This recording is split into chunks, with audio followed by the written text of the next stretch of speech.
Antes de comenzar con las reuniones rotarias, es preceptivo hacer la invocación rotaria. Pero ruego que se pongan de pie. Antes de comenzar esta reunión, levantemos nuestros corazones a Dios, fuente suprema de todo lo existente, y saludemos, representadas en las banderas de Rotary, Comunidad Valenciana y España, a todas las patrias del mundo. Gracias.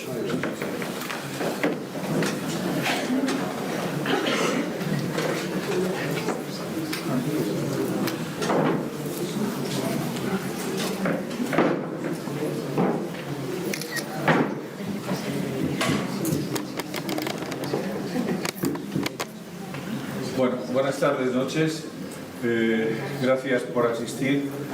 La verdad es que nos sentimos siempre, cuando organizamos un evento de estos, una conferencia como la que se va a producir, el de sentirnos arropados, como en todas estas cosas, es muy de agradecer. Nos va a dar esta noche, tenemos la suerte de contar con don José Rubio Sánchez, un experto en temas de la Atlántida, esa civilización tan poco conocida o que se ha dejado tan poco conocer. No sabemos si es real, si no es real, qué ha pasado, hay sus dudas. Creo que don José Rubio Sánchez nos lo podrá, digamos, enfocar de una forma definitiva, por lo menos para algunos, porque es un experto en el tema y ha escrito unos cuantos libros ya sobre el tema de la Atlántida. Sí, sobre todo novela. Novela. Bueno, es que lo que la gente pretendemos hoy, que nos cuenten historias reales noveladas. Es lo que atrae para leer. Normalmente es así.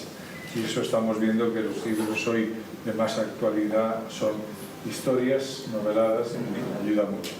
Sobre todo porque se supone personas como tú que os habéis documentado muy profundamente. Pues nada más doy paso a nuestro secretario, Vicente Oltraviche, para que haga la presentación de nuestro conferenciante.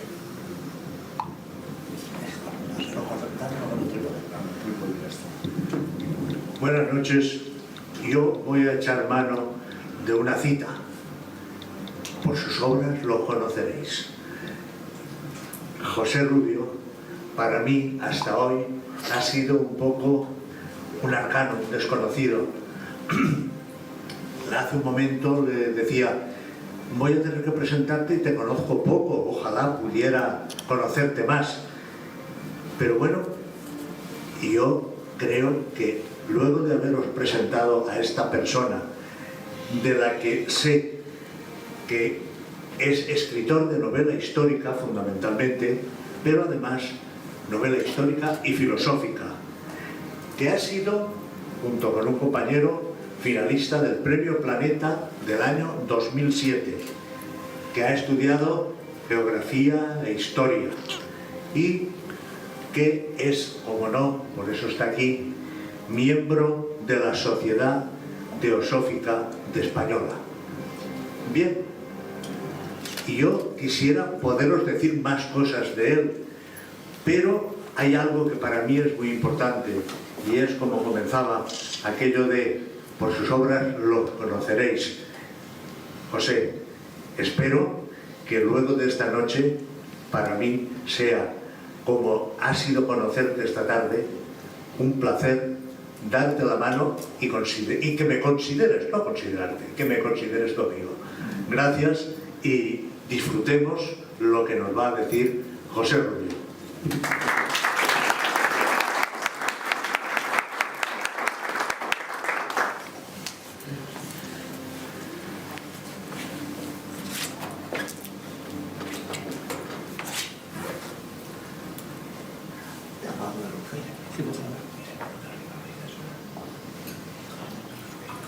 Bueno, ¿se me oye bien? ¿Se me oye bien al fondo? Sí, sí. Bueno, ya nos iremos apañando. Sí. Bueno, primero, evidentemente, muchas gracias a los Rotary por esta oportunidad de hablar aquí en esta sala, donde estuve hace no mucho escuchando otra mucho más interesante que la de hoy, sobre el cáliz de la catedral. Y me quedé encantado de aquella conferencia, me quedé encantado del sitio, tengo amigos rotarios y la verdad es que me siento como en casa. En cuanto a lo de la novela, si bien es verdad que soy sobre todo novelista, cuentista, sí que es verdad que para escribir novelas, sobre todo novela histórica y filosófica, que es lo que mi amigo José Miguel, que está ahí sentado, y yo escribimos, hay que documentarse. O sea, incluso para la fantasía hay que documentarse y hay que leer todo lo que se dice sobre un tema y hay que extraer también los elementos válidos, también poder discernir hasta cierto punto qué es invención y qué es realidad. Para poder inventar también hay que saber lo que es verdad y lo que no es verdad. Entonces, inicio esta presentación dando las gracias de nuevo y aclarando un tema. El tema de la Atlántida es muy amplio. Abarca muchas disciplinas de las que se estudian, no solamente en la carrera de Geografía e Historia, sino en otras carreras de todo tipo. Entonces, yo no pretendo aquí, en el poco tiempo que tenemos, una hora más o menos, no pretendo descubrir todos los misterios de la Atlántida, ni profundizar en todos los campos que están relacionados con el tema de la Atlántida. Quiero dar un vistazo general, quiero hacer un muestrario de más que de respuestas, de preguntas y sobre todo relacionadas con España. Ese es lo que fundamentalmente espero conseguir esta noche, que salgáis de aquí con más dudas que respuestas. Porque, como decía, es un tema que desde antes incluso de Platón, como luego veremos, ha dado mucho que hablar, se han escrito millones, a lo mejor no millones, demasiado, miles de libros y con teorías muy dispares. A ver si en todo ese mare magnum puedo yo hacer un poco de claridad y sobre todo relacionado con España, que es el interés principal esta noche del tema de la Atlántida. Y va a ser así, va a ser muy visual, muy de ver fotos y de imágenes.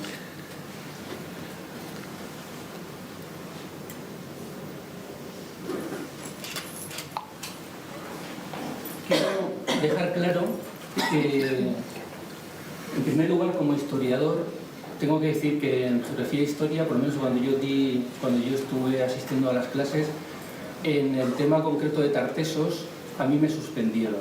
Luego lo tuve que recuperar. Y lo suspendí porque yo relacioné los Tartesos con los Atlantes. Y claro, eso es políticamente incorrecto. No es que sea políticamente incorrecto, sino que con los datos y las pruebas que hay, nadie se atreve a decir esto es Atlante. Aunque hay muchos elementos, como luego veremos, que podrían dar, por lo menos, a la duda. Entonces, precisamente por ese suspenso y precisamente por ese interés que yo y mi amigo tenemos, primero el burro, yo y mi amigo y yo tenemos desde pequeños, escribimos una novela, la primera novela que escribimos, que es El Durmiente. Una novela centrada precisamente en Javier Bosch, que es un profesor universitario que va a contracorriente y que decide hacer lo más obvio para cualquiera que sepa un poquito de la Atlántida. Si la Atlántida estuvo en el Atlántico, tuvo que estar muy cerca de España. Entonces, alguna relación hubo. Entonces, en esa novela nos explayamos y dijimos todo lo que queríamos decir y que se quedase en donde sea lo de la universidad. Y ya, esto es un tema viejo, porque también tengo que decirlo, ya cuando éramos pequeños en el colegio hacíamos murales y ya la Atlántida, las pirámides, estos temas un poco heterodoxos nos apasionaban. Es lo que de alguna manera sembró la semilla de este interés que tenemos nosotros en la Atlántida. Bien, y nos vamos a ir centrando un poquito en ¿dónde está la Atlántida? Porque el tema de la conferencia es la Atlántida en España. ¿Dónde está la Atlántida?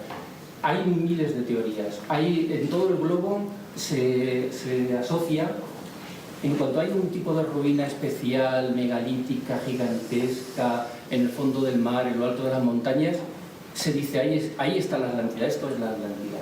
Entonces, por ejemplo, en Santorini es una de las teorías más extendidas. Se dice que fue ahí cuando el volcán de Tera explotó y que en eso se basó luego Platón a la hora de inventar, entre comillas, el mito, entre comillas, de la Atlántida.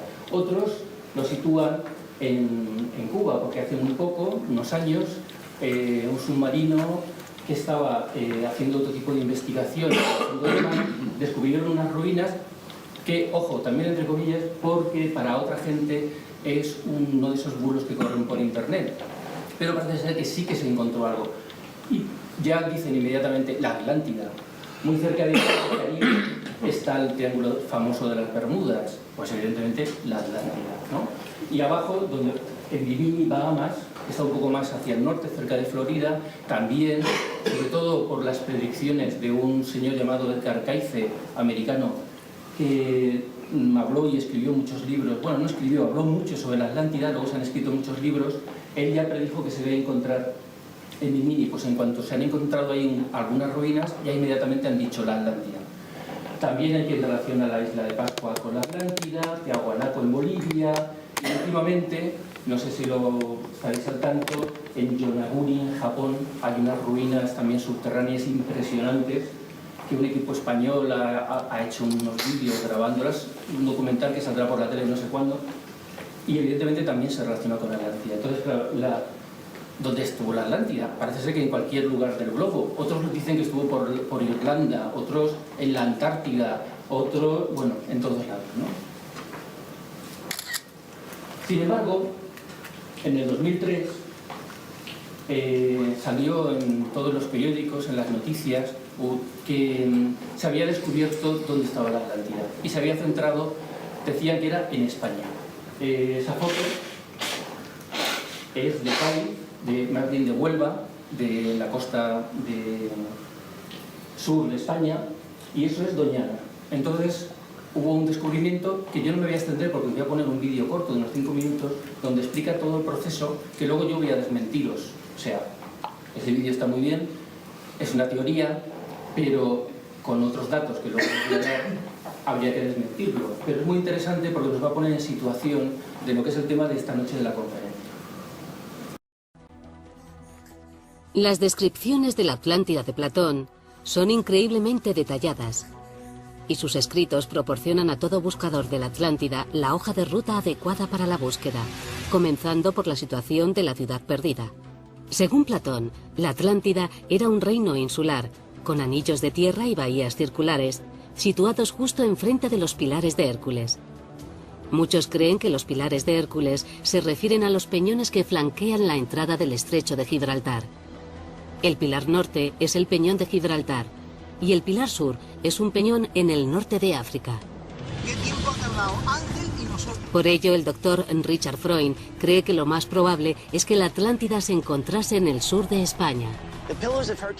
Todos los escritores antiguos llamaban pilares de Hércules a lo que hoy denominamos el estrecho de Gibraltar. Freund se ha centrado en el delta del río Guadalquivir, en el Parque Nacional de Doñana. Cree que aquí había una enorme bahía en la antigüedad. En 1922, los arqueólogos George Bonsor y Adolf Schulten afirmaron que la Atlántida estaba escondida bajo estas marismas. Durante años, la mayoría de eruditos ignoró su teoría, pero en 2004, un joven físico alemán llamado Rainer Kühne saltó a los titulares al utilizar fotografías desde satélites para resucitar la teoría de Bonsor y Schulten. Estoy en las marismas del Parque Nacional de Doñana. Es exactamente donde creo que estaba situada la Atlántida de Platón. El doctor Kühne observó extraños diseños circulares en una fotografía de satélite de las marismas de Doñana. Cotejó la fotografía con las detalladas descripciones de Platón y quedó convencido de que la ciudad perdida estaba en el sur de España. En sus escritos, Platón describía una ciudad portuaria con 3 anillos de bahías concéntricas y proporcionaba las dimensiones exactas de cada uno. Kühne cree que los diseños circulares que ha identificado encajan con las medidas de Platón. Y eso no es todo. Platón describió en detalle 2 templos en el centro de la isla de la Atlántida. Uno consagrado al dios Poseidón. Y dentro de los diseños circulares de las marismas de Doñana, Kühne detectó anomalías rectangulares. Calculó las dimensiones de este rectángulo y encajaban a la perfección con las medidas del templo de Poseidón de Platón. Los buscadores de la Atlántida siguen muy de cerca el cataclísmico capítulo final de la obra de Platón. El filósofo describe violentos terremotos e inundaciones y dice que tras un día y una noche, la isla entera de la Atlántida se hundió en el mar. ¿Existe alguna prueba en la antigüedad de semejante cataclismo en el sur de España? Es obvio que nos encontramos en una plataforma sobre la que se han movido estas grandes piedras, estos grandes bloques que pesan varias toneladas y que evidentemente no han podido ser movidos por el hombre. El doctor Juan Antonio Morales ha reunido muestras geológicas que reflejan un largo historial de maremotos en estas costas. Puede observarse en esta zona como el desplazamiento de algunas de estas rocas a lo largo de esta plataforma tiene decenas, incluso centenas de metros. Por lo tanto, esto sugiere el desplazamiento no a causa de un solo tsunami, sino a causa de tsunamis sucesivos. Si los anillos de la Atlántida se encontraban en esta antigua bahía y fueron asolados por sucesivos maremotos, la ciudad habría sido devastada o tal vez arrastrada al mar. Tartessos equivale a Tarsís y equivale a la Atlántida. Es una teoría interesante. Cada ciudad aparece documentada como un puerto famoso que desaparece misteriosamente de las fuentes. Y los notables parecidos no acaban aquí. Cada una de las tres ciudades era célebre por su riqueza minera y sus enormes recursos de oro, plata y cobre. Platón habla de las minas a las que tenían acceso los atlantes. Y una de las minas era de un metal fantástico llamado oricalco. Algunos arqueólogos creen que saben lo que podía ser o el aspecto que podía tener, pero lo único que sabemos es que brillaba como el fuego. Anticipándose al probable escepticismo sobre el hallazgo del emplazamiento de la legendaria Atlántida, el profesor Freund resume las pruebas obtenidas hasta el momento. La datación con carbono 14 nos ha indicado que los objetos hallados en la marisma pertenecen al periodo comprendido entre los años 5000 y 2000 a.C. Tenemos una muestra que prueba que había un puerto profundo que continuaba hasta el centro del pantano. La tomografía eléctrica de resistividad ha identificado restos de paredes situadas bajo la superficie. Y tenemos una misteriosa capa de metano que quedó sellada a entre 6 y 9 metros bajo tierra. Esto es Cancho Roano, uno de los mayores descubrimientos arqueológicos del siglo XX. En los años 70 y 80, los arqueólogos descubrieron una serie de aldeas que habían conservado la cultura tartesia. La cultura tartesia era muy distinta de las demás culturas que la rodeaban. Era la cultura del sur. Según Platón, la historia de la Atlántida le llegó a través del legislador griego Solón, que a su vez la había escuchado de los sacerdotes egipcios. Parece que los egipcios tuvieron contacto directo con los atlantes. Lo más notable es que en el lugar más sagrado de Cancho Roano hay un símbolo faraónico de 3500 años de antigüedad. En este lugar, en el centro, se encontró un símbolo que se remonta al faraón Amosis, del siglo XVI a.C. Es un símbolo de metalurgia sagrada. El símbolo vincula el lugar con los herreros reverenciados por los antiguos faraones. Eran herreros que fabricaban los objetos sagrados que se usaban en este espacio sagrado. En el umbral de Cancho Roano y de muchas otras ciudades rituales, se han encontrado grandes estelas de piedra.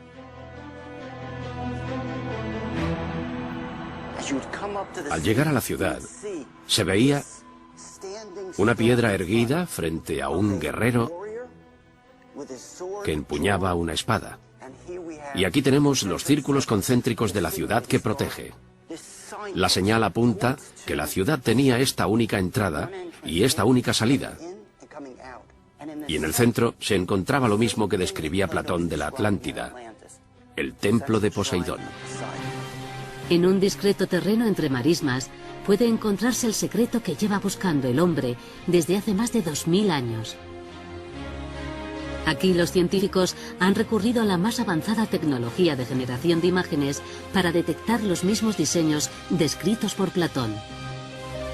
Y esos mismos diseños los encontramos inscritos en un monumento de 2500 años.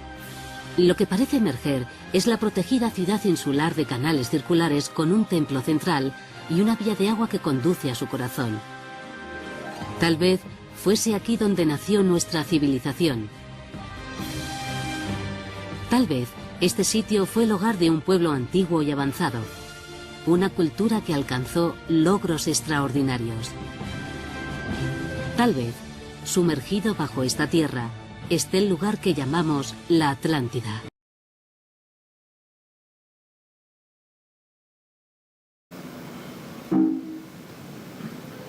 Bien, este documental, que dura casi una hora, esto es un resumen de 5 minutos, 6 o 7, fue muy impactante en su momento, salió por todos evidentemente, los canales de televisión, los periódicos, pero en todo el mundo, no solo en España. Sin embargo, lo que no se dice en ningún momento en el vídeo y no se dice en ninguna noticia, nada, es que la idea principal del vídeo, la idea de que puede estar en Doñana, si no la Atlántida, sí una ciudad que podría ser, entre comillas, de nuevo, Atlante, es este señor que tenéis ahí, que se llama Georgios Díaz Montesano. Este señor es un cubano afincado en España que lleva más de entre 15 y 20 años estudiando el tema de la Atlántida. Y este sí que es un experto en la Atlántida, y sobre todo la Atlántida en España, de primer nivel. Es un lingüista, sabe jeroglífico egipcio, griego, lenguas muertas de las que ya no conoce prácticamente nadie y nada. Casi ha descifrado algunas inscripciones íberas que nadie podía descifrar, y él ya había lanzado la idea de que en Doñana, o muy cerca, podía estar la Atlántida. De hecho, él al principio pensaba que estaba en Doñana, o sea, debajo de Doñana estarían los restos de la Atlántida. Y pidió que hiciesen mapas, no sé a qué organismo gubernamental, mapas de toda Andalucía, mapas satélite, mapas hechos con avión, para conocer y ver si desde arriba, desde el cielo, se podía ver algo. Entonces aparecieron esas imágenes que habéis visto de círculos en el Doñana. Él se escribió con mail con un profesor alemán muy importante, con otro americano, que es el que habéis visto en el vídeo, y se apropiaron, como suele pasar muchas veces, se apropiaron de su idea, dijeron que ya estaban trabajando en esa idea, se quedaron con ella, y luego, pues evidentemente, lo que es el mundo de hoy, ¿no? Negociaron con el National Geographic para hacer un documental, todos los medios, todos los dineros. En paralelo, también se hizo alguna expedición con submarino por las costas de Cali. El quid de la cuestión es que el propio Georgios Díaz Montesano, que él defendía la idea de que podía estar la Atlántida en Doñana, un lugar muy interesante, por cierto, por muchas otras razones. Él luego se echó atrás, dijo: eso es imposible. ¿Por qué? Pues porque, como él cuenta cuando habla de cómo se enamoró de la Atlántida, cuando era pequeño, leyendo, cayó en sus manos no solamente el Timeo y el Critias, que son los diálogos de Platón donde se hablan de la Atlántida, sino unas traducciones medievales que eran distintas a los libros que se podían comprar en las bibliotecas. Eso le motivó a él de ver cómo es posible, y entonces empezó a investigar y se dio cuenta que muchas traducciones de Critias y del Timeo no son realmente exactas. Y entonces, siguiendo, quizá desde mi punto de vista, y ahí yo no estoy de acuerdo con él, demasiado al pie de la letra, los textos de Platón, él cambió su teoría y, como veis en esta foto, él llegó a la conclusión de que la Atlántida tendría que estar no en Doñana, por eso decía lo que iba a desmentir el vídeo, sino enfrente de las columnas de Hércules, que es el estrecho de Gibraltar, un poco más dentro del océano, tampoco en medio del Atlántico, sino solo un poco más, en ese triángulo que hay dibujado. Aquí tenéis un mapa. Él empezó a recuperar mapas antiguos, porque aquí estamos en lo mismo. Ptolomeo, por ejemplo, es uno de los más conocidos sabios alejandrinos y político, que hizo mapas del mundo, sobre todo en aquel tiempo, de viajeros que iban contando, se iban reuniendo la información, como luego veremos también en Estrabón, por ejemplo. Con esa información se hacían mapas, ¿no? Entonces, hay mapas que luego se han ido transcribiendo en la Edad Media, como también pasa con muchos textos de la Edad Media, que los monjes eran analfabetos y a la hora de transcribir incluso la Biblia, ellos no copiaban las palabras, no entendían lo que eran dibujos que ellos copiaban. Y a la hora de transcribir los mapas y tal, él se fue encontrando, Georgios, con muchas variantes. Mapas en los que no había nada delante de las columnas de Hércules y mapas en los que sí. No sé si veis el puntero. Sí. Esto serían las columnas de Hércules y esto sería, según algunos, simplemente unas islas que estaban ahí delante y según Georgios, la Atlántida. Entonces hemos pasado de pensar que en Doñana estaría la Atlántida a pensar que la Atlántida podía estar aquí. Sigue siendo España, sigue siendo muy interesante y el propio este señor, con los pobres medios, porque no tiene apoyo de nadie, ha conseguido con los pescadores de la zona y al pie ahí de la calle, informándose, se ha ido viendo que hay en las costas de Huelva, en las costas de Cádiz, hay restos submarinos realmente extraños. Hay restos que son megalíticos, hay piedras de fundición, hay una serie de cosas que, claro, el problema es, podemos pensar que es de la Atlántida o simplemente pensar que era otra cultura que, como hemos visto, a un tsunami o unos maremotos, etcétera, podían haberlas destruido. Pero para este hombre ahí estaría la Atlántida. Y no solamente eso, sino que esto sería un detalle de un mapa, otra versión de un mapa de Ptolomeo. Este es otro detalle, esta vez de Macrobio, que también tiene un mapa de la Atlántida. Este sería España, África, y esto sería la Atlántida.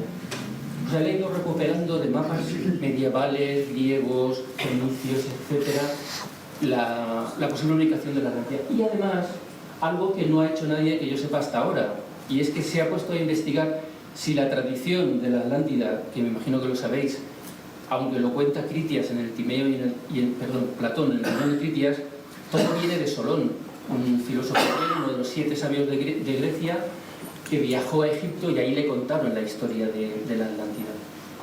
Entonces, si a Solón le contaron la historia de la Atlántida en Egipto, y los egipcios dicen literalmente que tenían la cronología y la historia de muchísimo más antigua que los griegos, que ya se habían olvidado, lo normal es ir a buscar a pruebas en Egipto, y este hombre lo ha hecho. Y entonces, estudiando los restos que quedan en las tumbas, las pinturas, él ha descubierto y ha unido dos ideas.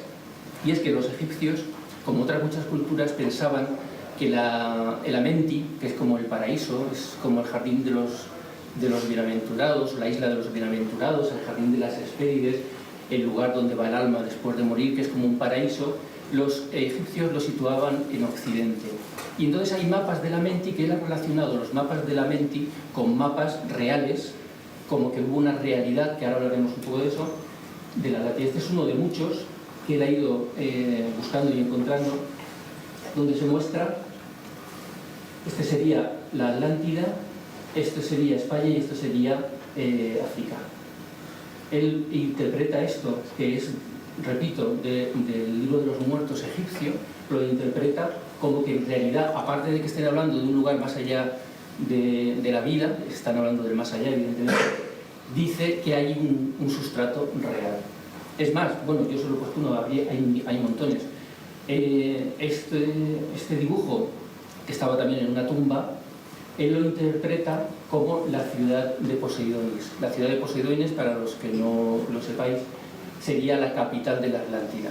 La Atlántida es el continente y había una ciudad principal, esa ciudad que nos han dicho en el vídeo que era circular y tenía varias murallas, y en el centro, en la parte alta, estaba la Acrópolis y ahí estaba el templo de Poseidón. Él interpreta este dibujo, lo interpreta como si fuese esa ciudad, y esos son los círculos que rodean la ciudad. Además da muchísimas más explicaciones que no vamos a entrar en ellas, pero él justifica su idea con muchísimos argumentos, de verdad que muy profundos. Y aquí él criticó mucho este vídeo que hemos visto, y él fue el que, no ese doctor alemán que hemos visto en el vídeo, sino que fue este señor José Díaz de Montesano el que encontró, no es el que encontró, el que vio esa inscripción y la relacionó con la Atlántida. Por lo mismo que estamos hablando, por los círculos. Hay varios círculos que además, porque hay muchos, el círculo es un símbolo que se ve mucho en todos los petroglifos de España, pero círculos que tenga como una abertura, como veis ahí, no hay tantos. Y eso, encontrarlo en Cantorroano, en Badajoz, y en ese lugar que han encontrado, que además hay elementos egipcios, es muy significativo para pensar que no que fue ese lugar un lugar atlante, pero que sí que recogían la tradición de la existencia o la posible existencia de la Atlántida.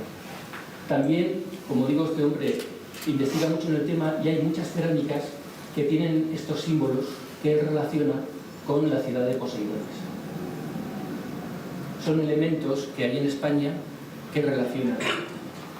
Bien, y entonces podríamos decir, vale, Doñana o delante de las columnas de Hércules, ¿qué opina la ciencia oficial? La ciencia oficial no opina demasiado porque nos hablan de lo típico, la evolución del hombre en diferentes cambios hasta que llegamos al Homo sapiens, y luego no sé si veis ahí que hay como una ruptura, porque entre 120.000 años y 8.000 años, que es cuando empezamos a tener pruebas de los primeros pueblos en España, hay una especie de zona oscura, donde no está muy claro qué es lo que hay. Coincide con que hace 10, 11, 12.000 años, no están muy claras las fechas, empiezan los glaciares a deshacerse y empieza a aparecer una serie de restos que podrían permitir, por lo menos a nivel teórico como posibilidad, que en esa zona histórica hubiese algo que cambiase lo que era España en ese momento. ¿Por qué? Porque igual que en Egipto nos encontramos que el arte más perfecto egipcio, las pirámides más perfectas egipcias, son las más antiguas, y muchos historiadores, tanto heterodoxos como ortodoxos, apuntan la idea de que tuvo que venir algún pueblo mucho más civilizado que el indígena para poder enseñarles ese tipo de tecnología. En España nos encontramos que de repente aparece algo que mucha gente no le da importancia, la agricultura. Aparece los forjadores, los herreros con la tecnología, que es algo mucho más serio de lo que nos podemos pensar. Y la ganadería.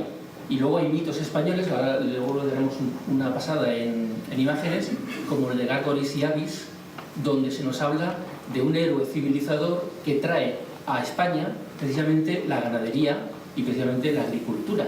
Y la agricultura y la ganadería, que hoy lo vemos tan...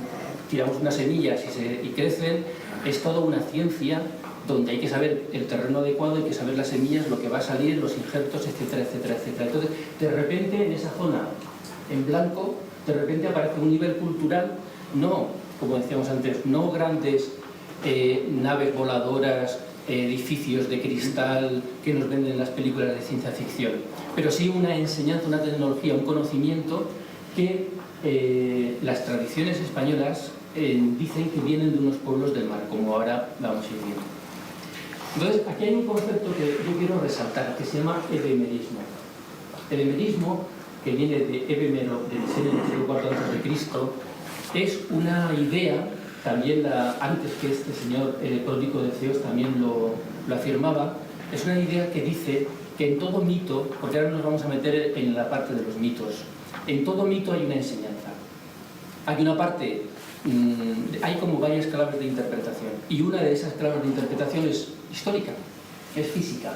Este hombre, el pródigo de Ceos, decía que los dioses de la antigüedad, que todas las tradiciones hablan de grandes poderes, de que traen la civilización, de que fundan ciudades, etcétera, etcétera, que sí, que hay una parte mitológica, hay una parte incluso psicológica, hay una parte incluso legal.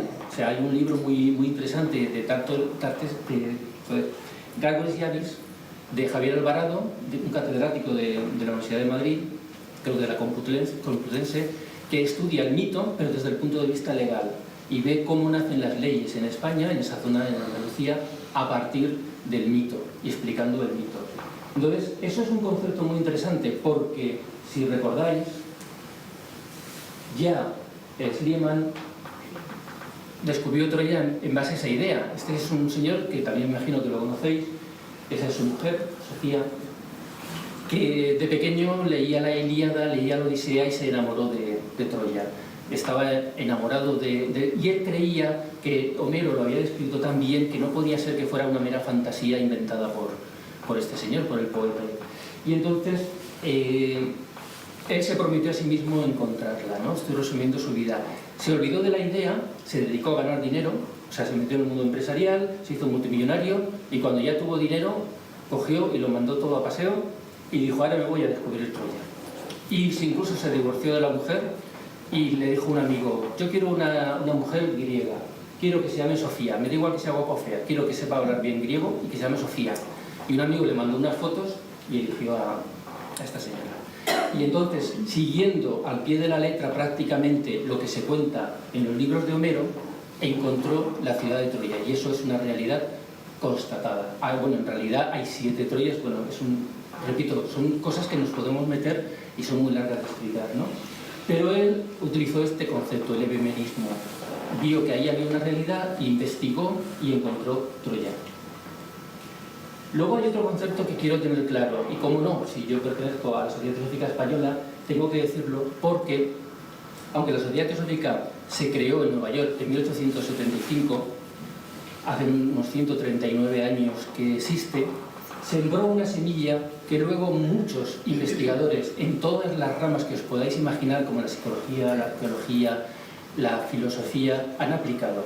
Y es el segundo principio de la Sociedad Teosófica, que es fomentar el estudio comparativo de religiones, filosofías y ciencias. Ya en 1875, hace 139 años, la Sociedad Teosófica empezó a difundir la idea de que una de las formas por las que podemos llegar a tener la verdad, y no solamente en la historia, sino en cualquier faceta de nuestra vida, es comparando las versiones. Entonces, por ejemplo, quería también nombrar, como no, a Mario Rosso de Luna, español, eminente, ateneísta y teósofo, que le gustaba llamarse, una eminencia en España, extremeño. Extremadura está muy relacionada por las tradiciones con la posibilidad de la Atlántida. Él ya escribió una novela que se llama De Sevilla en Yucatán. Nosotros, mi amigo y yo, nos sentimos un poco herederos de este hombre, porque noveló, pero esa novela llevaba una cantidad de información que no sabes dónde empieza el ensayo y dónde empieza la novela, ¿no? Y él ya es uno de los primeros estudiosos de estas teorías que relacionan a España con la Atlántida. Entonces, os decía que el estudio comparativo de ciencia, religiones y artes nos lleva a descubrir realidades. Por ejemplo, el diluvio es algo que todos conocéis y lo he traído porque es muy fácil de entender. Tenemos el diluvio en la Biblia, o sea, la religión católica, que parte de la judía, en la Biblia nos habla de que hubo un momento, que creo que hay una película, Noé, sobre el tema, y nos habla de un momento en el que la humanidad fue destruida por el agua, en un arca, se salvaron, etcétera, etcétera. Pero es que ese mito, perdón por lo de mito, en realidad existe, porque no es un mito, ya eso es a lo que voy, existe en otras culturas. Por ejemplo, en la cultura de Mesopotamia tenemos a Gilgamesh, que también en unas aventuras de buscar la inmortalidad, etcétera, etcétera, también sufre un diluvio. Y de hecho hay historiadores que consideran que el mito que se explica en la Biblia en realidad es mucho más anterior y viene de la cultura mesopotámica. Pero es que el mito también lo tenemos en América, porque los pueblos americanos, por ejemplo los aztecas, hablan de una isla llamada Atlan que fue destruida y de ahí se escaparon y fueron a las costas de América y también fueron destruidas por un gran diluvio. O sea, nos encontramos con un ejemplo de lo que quiero decir. Si comparamos diferentes religiones, mitologías, historias de diferentes lugares del mundo, nos encontramos con que hay un denominador común. Eso también tiene sus cosas, porque podría ser, si evidentemente ha habido tsunamis en cualquier lugar del mundo, los pueden asociar y queda un poco en el consciente colectivo de cada pueblo sin tener que haber sido algo de tipo universal. Pero sí que es verdad que partimos de esa idea. Por ejemplo, en todas las culturas hay héroes civilizadores. Viracocha lo tenemos en América, Gilgamesh, que acabo de mencionar, Hércules, Osiris, etcétera, etcétera. O sea, en todas las culturas que sabemos hay unos señores que aparecen en un momento determinado, son más sabios que los indígenas que encuentran y les enseñan tecnología. Prometeo, por ejemplo, lo recuerdo ahora. Prometeo es el que roba el fuego a los dioses y se lo entrega a los mortales. Que si uno lee el estilo el Prometeo de Esquilo ve que le entrega la tecnología, los herreros, el misterio del fuego, la ganadería. Nos volvemos a encontrar con lo mismo. O sea, una serie de señores que aparecen en un momento determinado y entregan ese conocimiento. Y está también en España. Este es otro ejemplo, porque esto es un descubrimiento de este señor, de Georgios, en Egipto. El dios Su está prácticamente igual como se suele representar a Atlas. Atlas es hijo de Poseidón, está muy relacionado con la Atlántida y está como sosteniendo el mundo. Y bueno, y muchísimos más que podríamos traer. La Virgen María, por ejemplo, ya hay representaciones de Isis con un niño en brazos y así no podríamos ni acabar. Las pirámides. Esto es Egipto, Saqqara, Teotihuacán, en Canarias hay pirámides y en muchos lugares del mundo, en China hay pirámides, en el este de Europa hay pirámides, no recuerdo ahora mismo dónde era, pero se han descubierto, hay unos que piensan que sí, otros que piensan que no, etcétera, etcétera. Entonces, ¿de dónde viene esta idea de las pirámides? Entonces, el estudio comparativo, como decía, es el que nos lleva a descubrir una verdad detrás de los mitos. Unido al ebemerismo, podemos llegar a la conclusión de que si todos los mitos tienen una parte de realidad y los mitos coinciden en diferentes lugares del mundo, en diferentes zonas geográficas, etcétera, continentes, tiene que haber una realidad detrás. Y la Atlántida sería uno de esos ejemplos. La momificación, lo mismo. Una momia guanche, momia peruana, una momia egipcia, a un lado y a otro del Océano Atlántico. Bueno, también se han encontrado en Asia, en muchos lugares del mundo.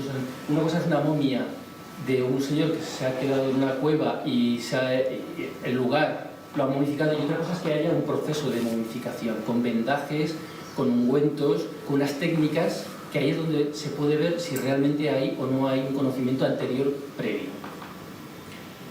Entonces aquí yo quería simplemente lanzaros, si la Atlántida, como decía al principio, estuvo en el Atlántico como hipótesis, esto lo tenemos que tomar como hipótesis. O sea, vamos a ver, mientras no encontremos una prueba fehaciente, que no haya forma de rebatirla, la Atlántida va a estar siempre un poco en el campo de la fantasía, de la ilusión, de la imaginación.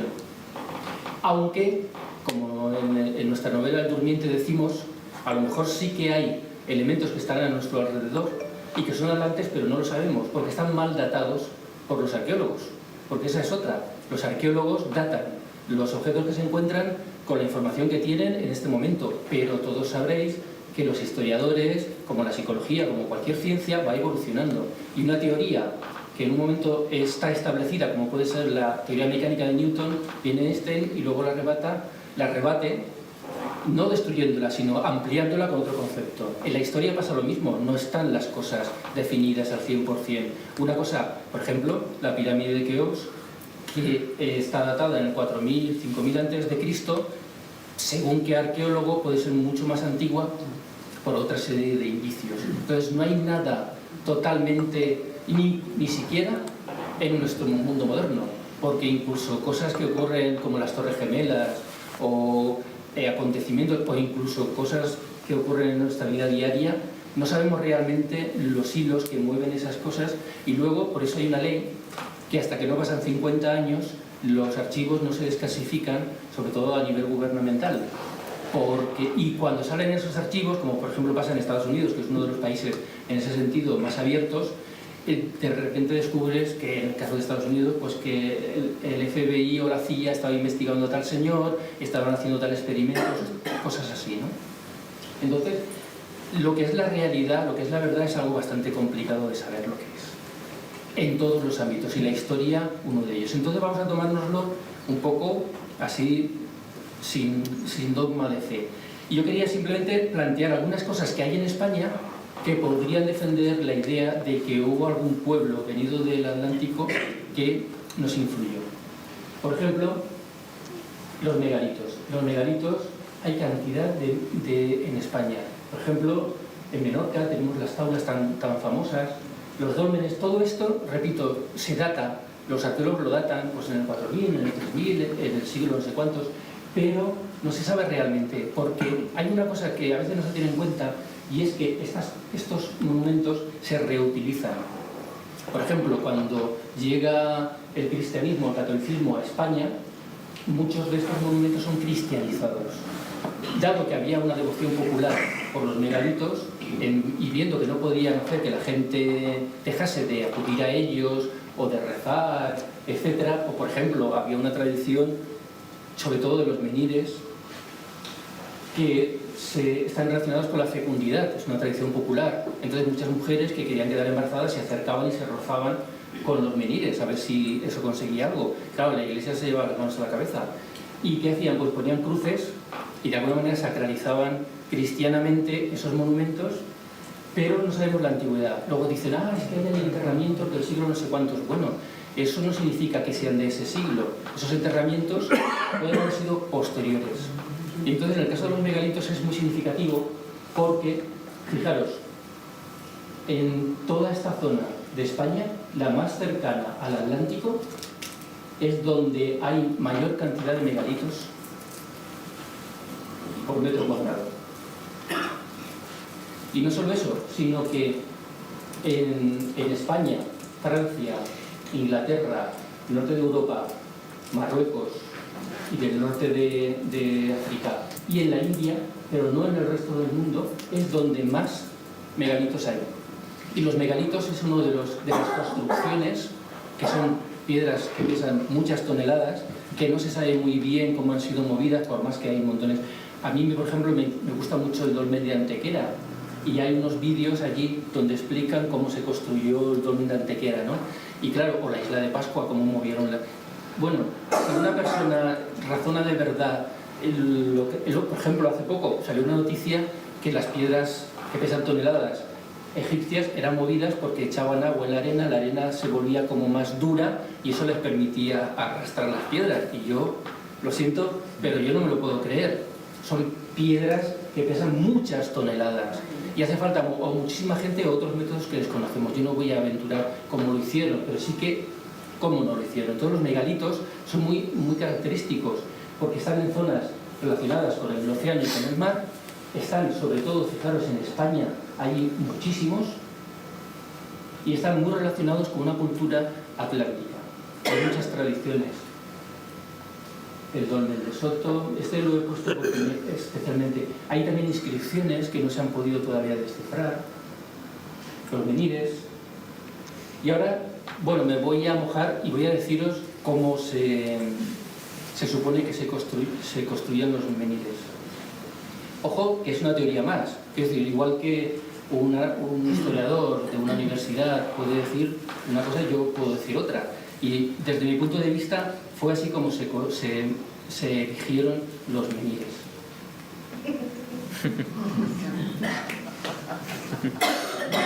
¿En serio?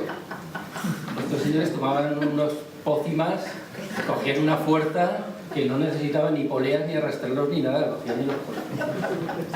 Bueno, tenemos otro elemento de tener en cuenta.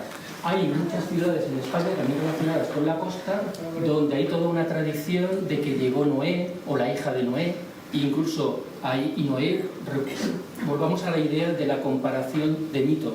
Noé está relacionado con el diluvio y en muchas ciudades de España, evidentemente entra Portugal en el tema, arribaron estos pueblos y hay ciudades, muchas más de las que aquí están puestas, que los nombres están asociados con Noé y también con el pueblo Ligur. Yo no he puesto nada del pueblo Ligur porque no da tiempo para tanto, como estáis viendo, pero el pueblo Ligur hay cantidad, como Lugo, por ejemplo, hay cantidad de ciudades que los nombres de las ciudades es otro elemento a tener en cuenta, que no se sabe de dónde vienen. Unos dicen, no, es que son romanos, es que tal, pero es que cuando llegan los romanos utilizan también lo que hay en ese momento a la hora de poner los nombres. Entonces hay un montón de ciudades en España que tienen nombres relacionados o con los ligures, que también son pueblos del mar, o también con Noé. Y el más famoso de todos es Santiago, porque la tradición de Santiago viene de que él en una barca, desde Palestina, quiero recordar, va por todo el Mediterráneo, la barca va sola y llega hasta Galicia. Sin embargo, por el estudio comparativo de religiones sabemos que eso viene de tradiciones más antiguas y el mismo Camino de Santiago es muchísimo más antiguo que la Iglesia, o sea, cuando la Iglesia llega a España, eso ya existía, y vuelvo a decir, lo cristianizaron. Entonces es otro ejemplo, y de hecho Finisterre, donde acaba, de hecho hay mucha gente que considera que las columnas de Hércules no estaban en Gibraltar, sino que estaban en Galicia. Bueno, los toros, símbolo nacional. Hay que tener en cuenta una cosa, para los que no habéis leído Critias o no conocéis la historia, los reyes atlantes tenían una ceremonia en la que luchaban con toros y luego los sacrificaban, o sea, los degollaban, cogían la sangre en copas, ritones, bueno, en Creta se le llama ritón, y luego se bebían esa sangre. Entonces aquí hay una cosa que yo tengo que dejar muy clara, y es que una parte de la historiografía, una parte de los historiadores y arqueólogos considera que la civilización va de Oriente a Occidente. Pero también hay otras, por ejemplo, Ortega y Gasset también ya lo decía, también hay teorías que explican y que muestran de que puede haber sido al revés, de que la cultura y la civilización vaya de Occidente hacia Oriente. Si tomamos esta idea y los toros, según no solamente Quiques y Platón, como luego veremos, toda esta gente que cree en la Atlántida, y el mismo Platón habla de estos reyes que tenían sus ritos con los toros y los sacrificaban y se bebían la sangre, luego eso ha ido pasando desde España hacia Oriente. Porque se suele decir al revés, que en Creta no sé si lo sabéis, pero en Creta hay una tradición de los toros muy grande. En Creta no se sacrifican a los toros, saltan por encima de él, juegan con los toros, no los sacrifican, ¿no? Y para mí eso es un elemento que defiende la teoría de que esto viene de España, porque lo más parecido a lo que dice Platón, lo de la sangre, está en España. Aquí sí que nos cargamos al toro, aquí sí que lo sacrificamos. Y yo evidentemente no defiendo, que quede muy claro, los toros, no lo defiendo, yo no soy partidario de los toros para nada. Pero hay gente que ve en los toros como un ritual que ha quedado de aquella tradición atlántica, que no va a dar tiempo para tanto, pero normalmente también hay otro mito sobre la Atlántida, y es que se considera no solamente un lugar de civilización muy avanzada, tecnológica y tal, sino que parece ser que siempre los planteamos como que eran muy buenos. Si eran tan tecnológicos tenían que ser muy buena gente, como un paraíso perdido. Sin embargo, otras tradiciones nos los muestran de otra manera. De hecho, de alguna manera, su destrucción, el que fuesen borrados de la faz del mar en este caso, está relacionada con la corrupción a la que llegaron como civilización. Entonces, es más plausible desde mi punto de vista que el tema de los toros venga de la Atlántida, venga desde Occidente que al revés. Y tenemos muchos ejemplos en España de los toros.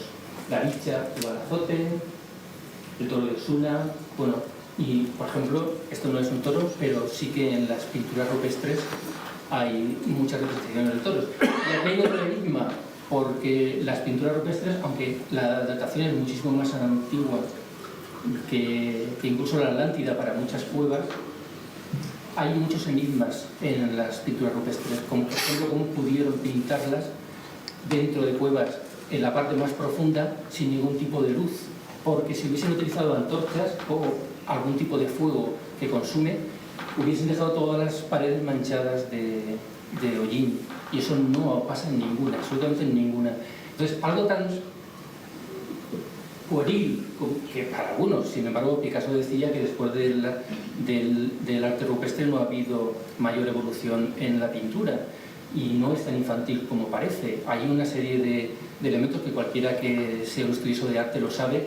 Las pinturas rupestres son para muchos la Capilla Sixtina de aquel tiempo, ¿no? Y hay muchos enigmas también, y están en España, y las primeras, recordar, Altamira, aunque el señor que las descubrió, bueno, su hija, no fue reconocido hasta que los franceses se encontraron en sus tierras también.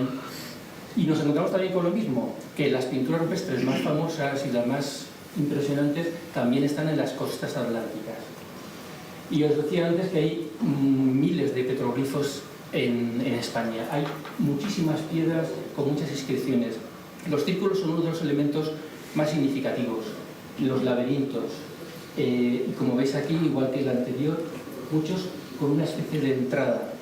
totalmente cerrados excepto por una entrada. Y, repito, eso es un símbolo muy relacionado con la Atlántida. Aquí tenéis otros. Luego están las leyendas de los lagos sumergidos. En España también hay muchas leyendas de ciudades que se sumergieron porque construyeron un pantano, etcétera, etcétera. Vale, es verdad que muchas, como por ejemplo esta de Sanabria, sí que realmente históricamente había un pueblo ahí que se fue sumergido. Pero es que hay leyendas en lagos donde, que se sepa, nunca hubo ninguna ciudad. Y se habla de sonidos de campanas, hay leyendas relacionadas con estos lagos, siempre la tradición de algo que hubo ahí que se hundió bajo el mar. Y en España hay muchísimos. Bueno, ya hemos hablado de la modificación en Canarias, así que no me detengo. Hemos hablado de las pirámides que hay en Canarias. Los hórreos. No sé si esto sorprenderá a alguien, pero los hórreos son unos elementos muy extraños en la cultura española, especialmente en la gallega, hay en más lugares del mundo, pero especialmente en Galicia. Y tiene una forma piramidal y evidentemente los hórreos están elegidos porque para cuidar el grano, para que no se pudra el grano, la comida, etcétera, son muy eficaces. Entonces, vuelvo a lo mismo. Lo más simple es pensar que alguien en algún momento transmitió a estos pueblos este conocimiento. Luego tenemos un elemento muy bonito y muy importante para mí, muy querido, que es el templo de Hércules, porque el mito de Hércules, como ahora veremos, está muy relacionado con España, pero muy relacionado con España, y hubo un templo, que hoy ya no queda prácticamente nada, pero que se han encontrado algunos restos, donde se ve ese templo, donde se dice que en ese templo había 2 inscripciones hechas en un metal desconocido, con un idioma que Estrabón dice que tenía más de 6.000 años de antigüedad y que nadie ha podido descifrar. Bueno, nadie ha podido descifrar porque ya no se encuentran. Sin embargo, Apolonio de Tiana, que viajó por España, fue hasta allí, él vio esas columnas y él sabía el contenido. Lo que pasa es que Filóstrato, que es su biógrafo, no dice la traducción de esas inscripciones. Y está relacionado con el lenguaje tartésico que está partido. Luego nos encontramos con sarcófagos como estos y tesoros relacionados con los fenicios, pero que aunque fuesen fenicios podrían ser perfectamente influencias mucho más antiguas, o sea que estaría en el aire. Luego tenemos el tema de los gigantes. Hay cantidad de gigantes y de leyendas y de mitos y de cuentos. Cacantúa me viene ahora a la mente, donde se habla de gigantes en España y de aventuras con gigantes. Y, como os decía, con Hércules es muy interesante porque Hércules, en todos los trabajos relacionados con el jardín de las Hespérides, que ahora veremos, lucha con gigantes. Son gigantes. Los ligures eran gigantes, o por lo menos los dioses ligures se representan como gigantes. Y Hércules tiene que luchar con ellos, porque no solo tiene aventuras en España, sino también en Francia y tal. Y Anteo, esto es una versión idealizada, evidentemente, que sale de la Divina Comedia. Pero fijaros, los gigantes y cabezudos, que alguien puede decir, bueno, es que esto es del siglo no sé cuántos, la Edad Media, qué tal. Pero, repito, hay una raigambre popular oculta que aflora y que está relacionada con todos estos mitos. Entonces, de alguna manera, esto de los gigantes está relacionado con esta tradición de gigantes. Y ahora voy a ir más rápido porque si no es que no vamos a acabar nunca. Pero, ¿de dónde viene todo esto? En teoría decimos que de Platón. Y mucha gente dice, bueno, Platón es que se lo inventó. Él quería hablar de la ciudad ideal y para eso inventa todo el mito de la Atlántida. Pero resulta que no. Resulta que, evidentemente, después de Platón hubo gente que habló de la Atlántida. Pero es que antes de Platón hay más gente que habla de la Atlántida. Entonces, por ejemplo, tenemos que Homero nos habla de Oficia, una isla de la ninfa Calipso, que estaba más allá de las columnas de Hércules. Tenemos el mismo jardín de las Hespérides, que también estaba más allá del estrecho de Gibraltar y que algunos relacionan con las Canarias. Tenemos algo que no ha quedado un resto, esto sería una aproximación, en una procesión que había en Atenas, en el Pireo, donde se llevaban los objetos, como hoy hacemos con la Virgen, pues lo hacían con Atenea en Grecia. Y llevaban, la diosa Atenea tenía un peplo, que es una especie de tocado por encima del pecho, de metal, y ahí estaban dibujadas las hazañas de la guerra entre los atenienses y los atlantes. O sea, eso es antes de Platón. O sea, ¿entendéis lo que quiero decir?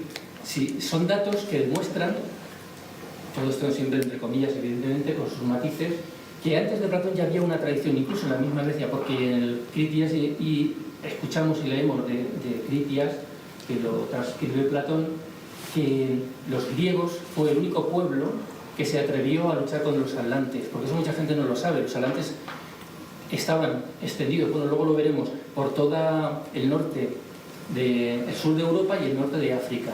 Y hubo una gran guerra y los atlantes fueron los únicos que se enfrentaron un poco como con los persas, los únicos que se atrevieron a enfrentarse con ellos y les vencieron. Y esa tradición quedó en Atenas.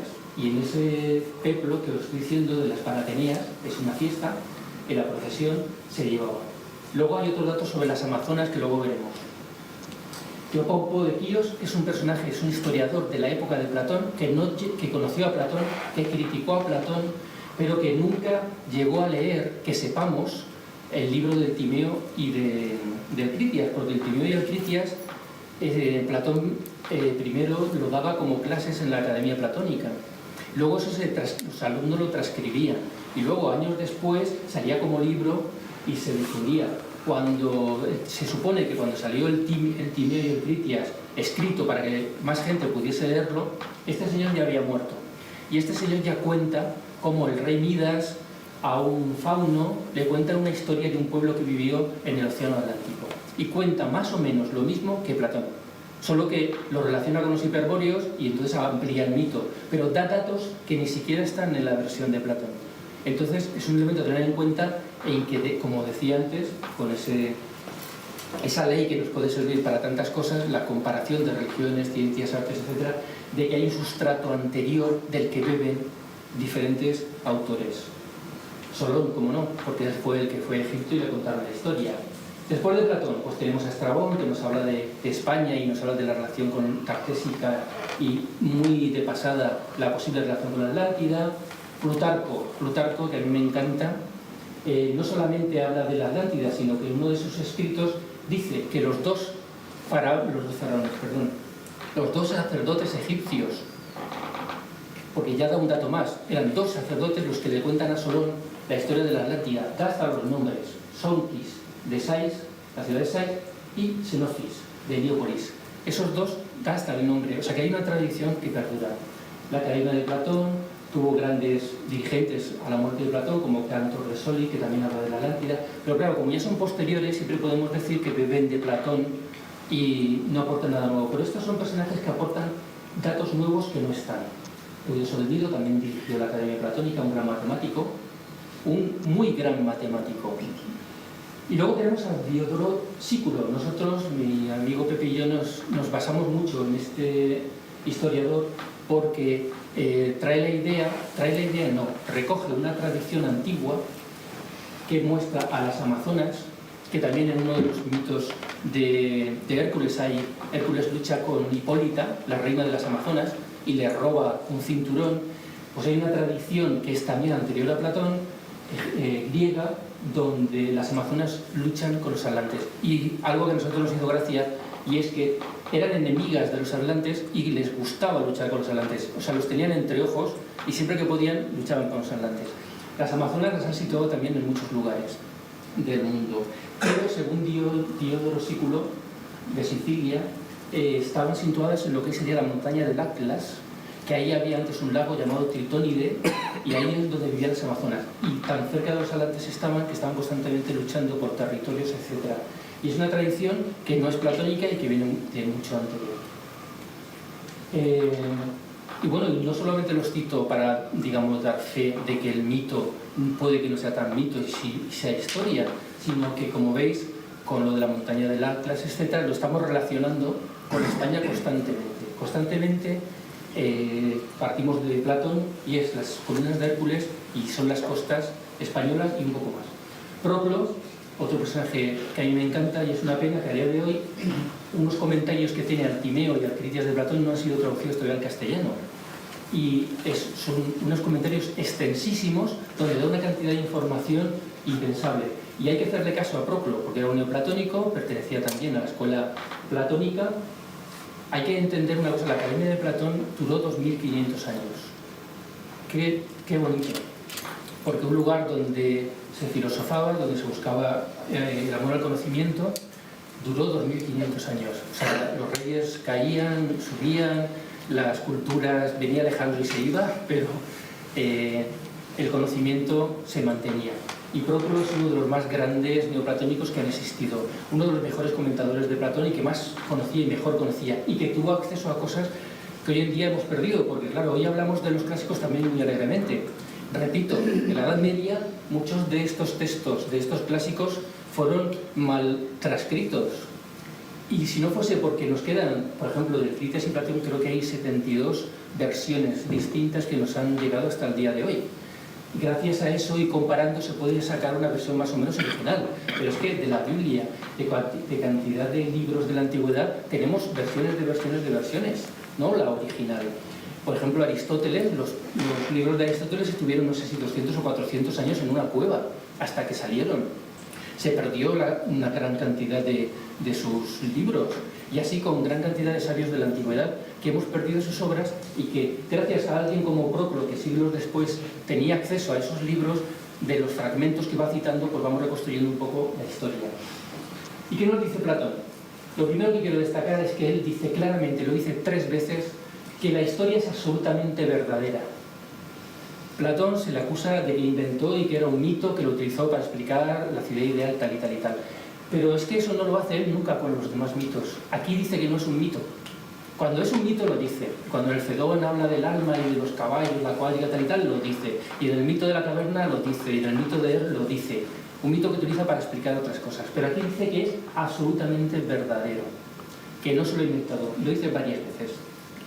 Que dice también algo que mucha gente no lo destaca cuando habla de la Atlántida y Platón. Narró cómo Decaulión y Pirra sobrevivieron después del diluvio. Vuelvo al axioma anterior de comparación de deducciones tal y tal y tal. Los griegos tienen su diluvio y Decaulión fue el que se salvó del diluvio, como el Noé bíblico.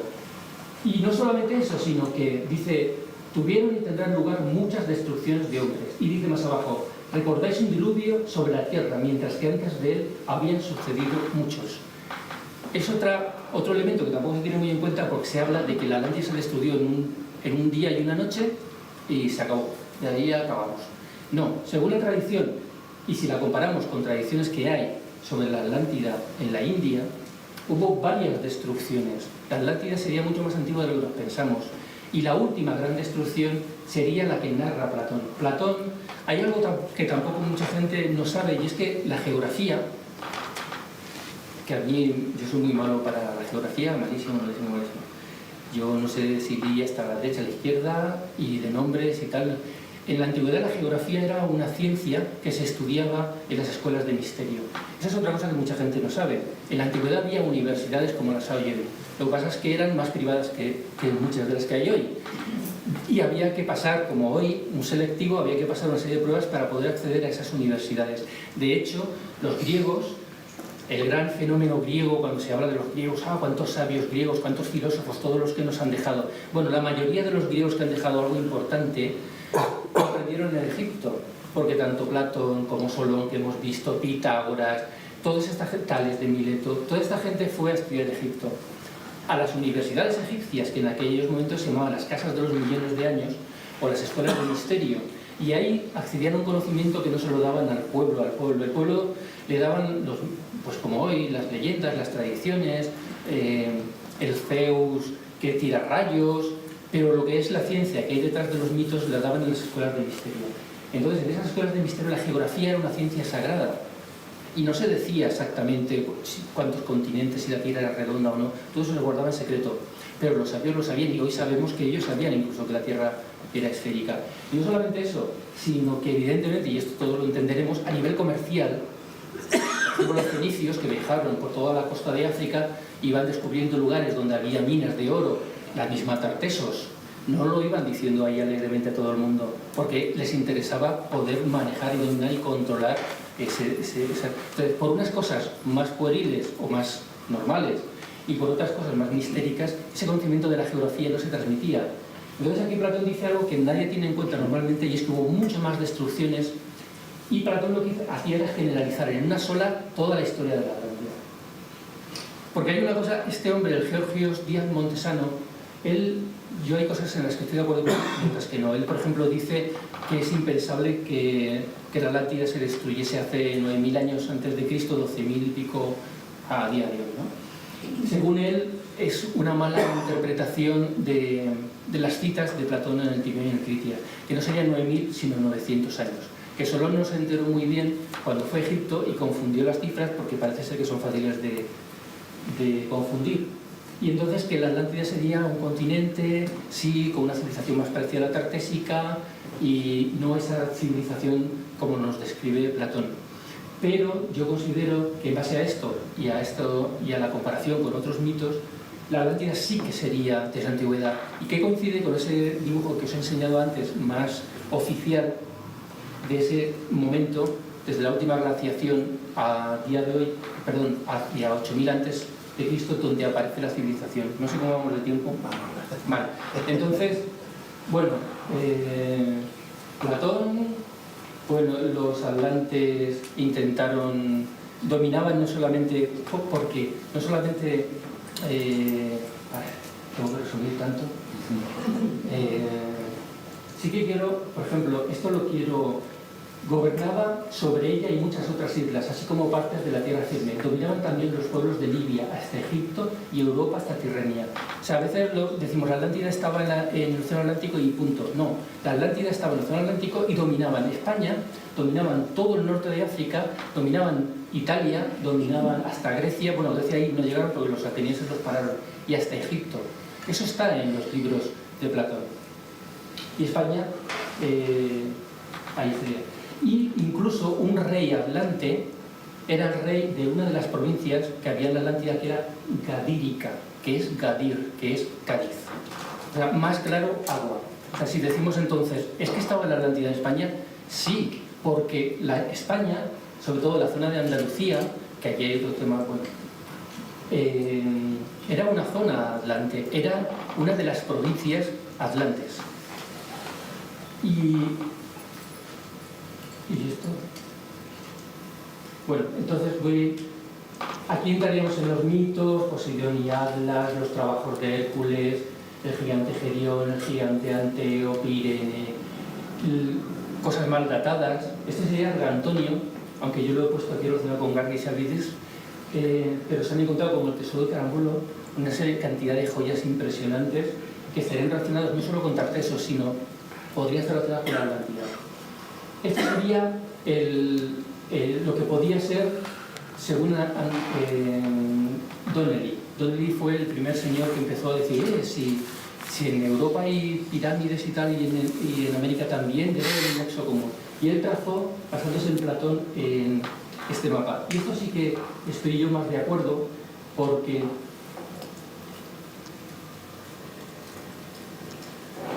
esto es España, este es el estrecho, esto sería el Sáhara, que antes de la destrucción era un mar, no era un desierto. Esto sería África, ahí estaría la montaña del Atlas, y esto sería la Atlántida. Habría unas pequeñas islas antes, porque Platón dice que detrás de la Atlántida, que era tan grande como Libia y Asia juntas, había otro continente. Ya estaba hablando de América. Y además, hay quien piensa que eso lo tuvo en cuenta Colón a la hora de descubrir América. Él ya sabía que había un continente ahí, pero es otro tema muy largo. Como veis, hay mucho que podríamos estar investigando. Simplemente,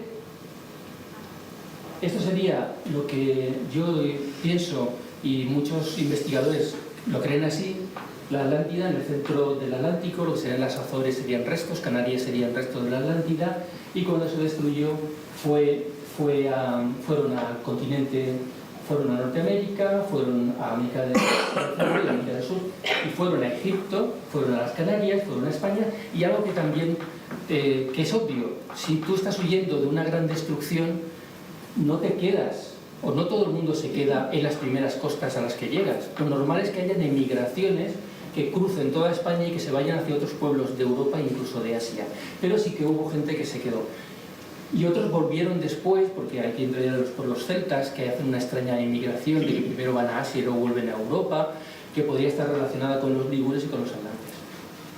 Y muy brevemente, no sé cómo, sé que vamos mal de tiempo, algo muy breve, lo voy a cortar a mitad, pero es que, aunque es de la película Pompeya, no me resisto a ponerlo porque describe perfectamente lo que pudo ser. Aunque hay gente que considera que no hubo terremotos, perdón, no hubo volcanes.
¿Es el fin del mundo?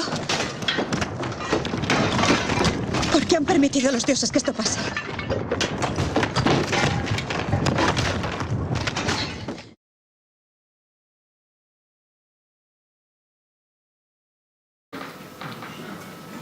Es que yo no sé lo que han hecho en la película, pero incluso el tráiler de la película de Pompeya, cuando hablan de Pompeya, hablan como si estuvieran hablando de la Atlántida. Y el concepto incluso de la ciudad costera, no lo he puesto, pero hay un tsunami impresionante que se traga la ciudad, etcétera, etcétera. se acerca mucho a lo que pudo pasar. Voy a terminar porque esa es una frase de Séneca que profetiza que algún día la Atlántida será encontrada. Yo soy un ferviente, soy de los que cree que la Atlántida existió. Creo que hay tantos datos que pueden demostrarlo como que no, es decir, que todo es tan relativo. Y hay muchos elementos que no hemos podido ver aquí porque yo me quería centrar más en España.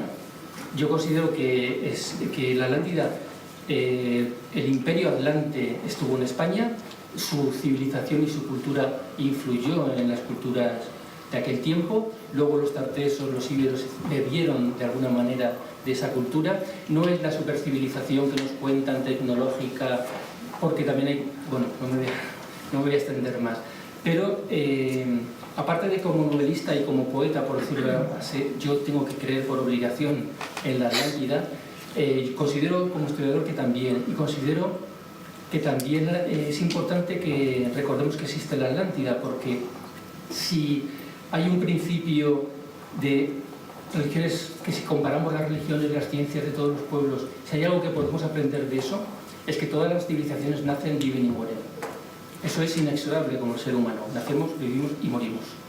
Y hay civilizaciones que, digamos, que mueren de una manera más natural, y hay civilizaciones que mueren, como los seres humanos, de una catástrofe, de un accidente, ¿no? Y aunque no hay una relación moral exactamente, o no todo el mundo relaciona moralmente la destrucción de la Atlántida, sí que hay tradiciones que dicen que los atlantes, incluso hay una tradición hindú que dice que su faz blanca se volvió negra.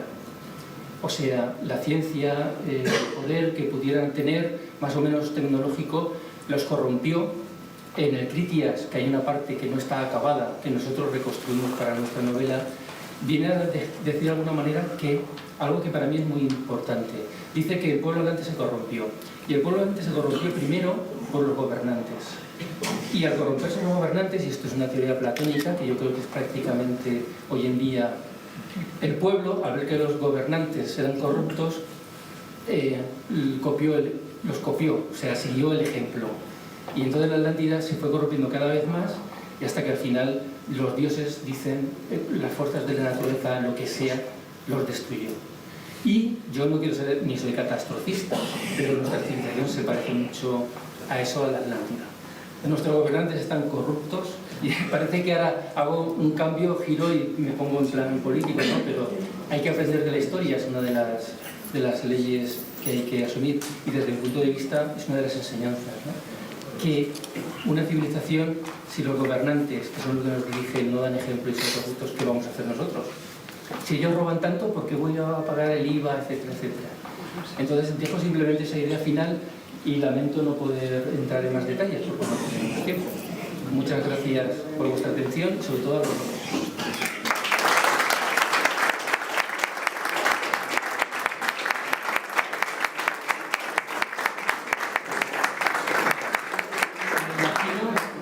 Habrá muchas preguntas, pero no hay tiempo para todas. Vamos a la cena. Si alguien quiere, la cena pregunta. Si empiezas, no podrás cortar. Bueno, sí, 10 minutos. Venga, 10 minutos de preguntas. 10 minutos, pero Pablo tiene prohibido preguntar. Vale. Él venía con preguntas con muy mala leche. Él tiene prohibido preguntar. ¿Hay alguien que tenga alguna pregunta?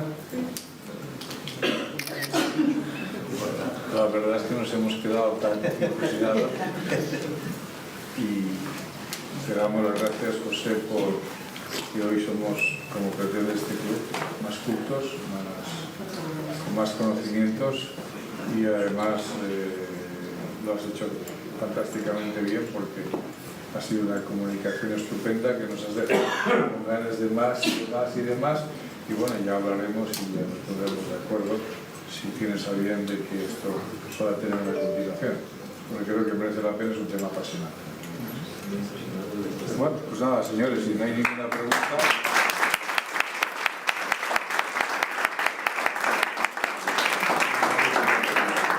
Los que se quieran quedar a cenar, el comedor está en el segundo.